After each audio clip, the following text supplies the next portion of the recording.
Hey there folks, and welcome to this video, and as we're getting ready for the Belgian Grand Prix at Spa-Francorchamps, I want to bring up a couple of key talking points for the weekend ahead. I've done a couple of these in other videos, so you can always find those out as well, but I think the first one that comes up is this is going to be the final party for party mode.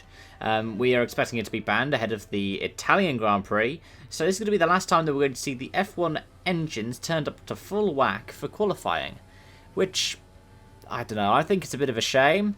It is seen as a move to try and hamper Mercedes, but I think that they're still going to have the strongest car out there. I don't really think it's going to damage their advantage so much.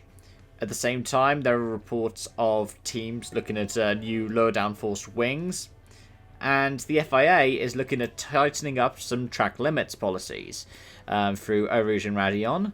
At the same time, they're looking at doing that through Rivage and through the bus stop. So if you end up going past the painted curbs, then you will have your last time deleted. And apparently, if you do that 3 times in a race, instead of 3 times in one corner, you're going to get called up to the stewards, which I think is fascinating. At the same time, there is some more serious news.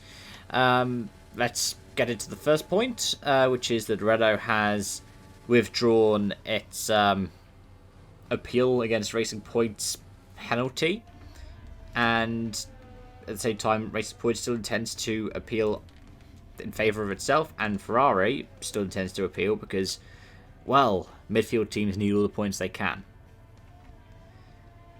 But there are 2 other points. F1 is going to be doing more tributes this weekend for Antoine Hubert, and Pierre Gasly has recently been speaking about how he's still finding it quite hard to accept that that everything that happened last year happened. Antoine Hubert was killed in an accident during one of the F2 races, which led to the second race being cancelled, and F2 have made gestures such as retiring the number 19 car, so that number 19 will never be on an F2 car. And Lewis Hamilton has spoken about any kind of plans behind a boycott. This is to do with athletes in the United States boycotting sporting events.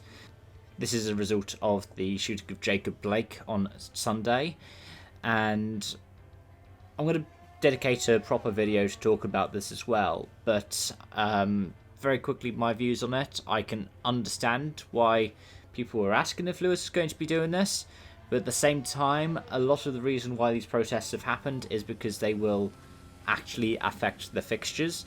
If Lewis Hamilton says he's not going to show up, Mercedes can always field a reserve driver, and it would take mass protest action from the entire paddock to be able to have the Grand Prix cancelled. But yeah, those are some of the big talking points. You can find out more in the description down below with links to articles, but also with links to other videos where I've discussed them as well. Thank you so much for watching, and I hope to see you again soon. Bye bye for now.